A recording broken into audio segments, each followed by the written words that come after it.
Donc, on vérifie les résultats que nous avons trouvés dans la présentation. Donc, vous avez le filtre de Wien. Donc, vous avez la cellule RC, donc l'impédance Z1. Vous avez un résistor de 5 kΩ en série avec un condensateur d'une capacité de 10 nanofarad. Et vous avez donc la tension de sortie, c'est la différence potentielle aux bornes de l'impédance Z2 qui est donc le résistor de la même valeur, donc 5 kg, en parallèle avec le condensateur de la même capacité que C1.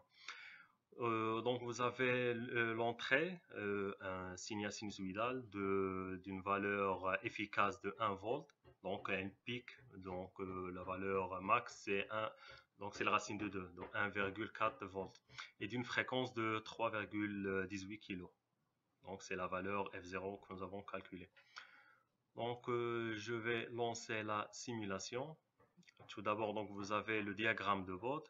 Donc, vous avez la courbe de tension. Donc, vous avez à 3,22 kg, donc ça approche de la valeur théorique. Donc, vous avez un gain de moins 9,54 décibels.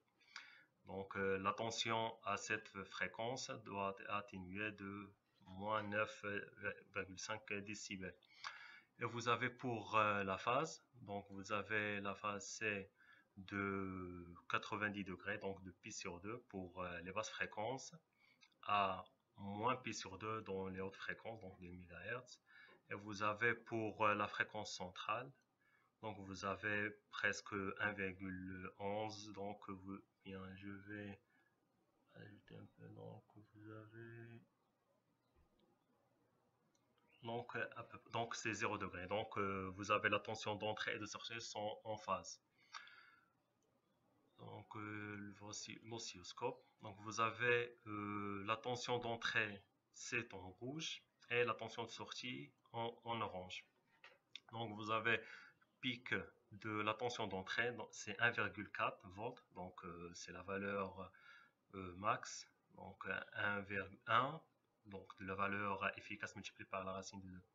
Et vous avez la tension de sortie en orange, c'est en phase. Donc vous avez 4, donc c'est 470 millivolts. Donc c'est le 1 tiers de la valeur maximale.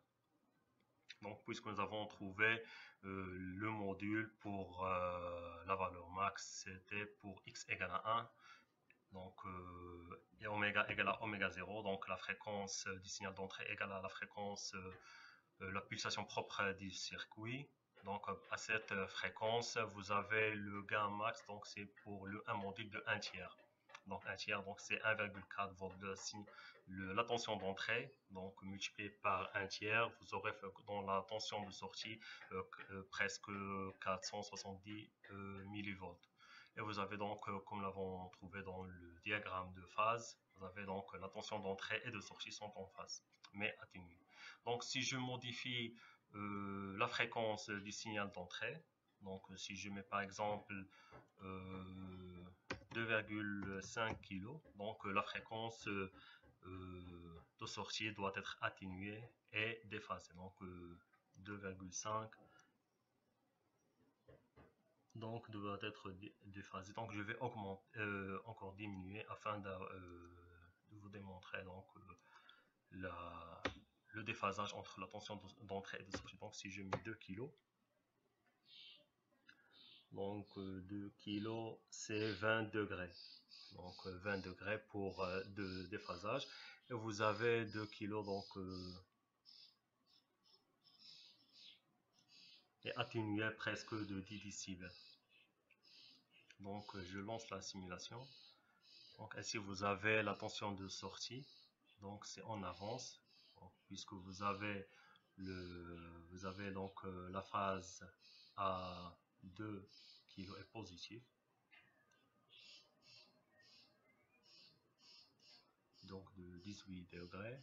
Donc, donc la tension de sortie est en avance par rapport à la tension d'entrée.